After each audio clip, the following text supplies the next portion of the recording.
Thank you. These two buses which have been donated to this lovely school is essentially part of CSR activity of Mall Biodiagnostics Limited. We have given these buses not only to fulfill our CSR compliance, but also we believe that this school needs these two buses to continue doing its wonderful job that it is already doing.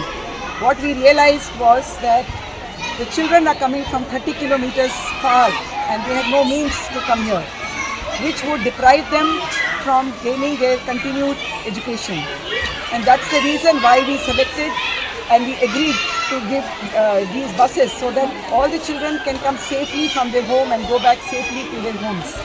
We hope that all these children will now come regularly to the school and take full advantage of all the education being given to them and become something big like Dr. Manjunath Desai, who is a lovely example, most inspirational example I would say for this school.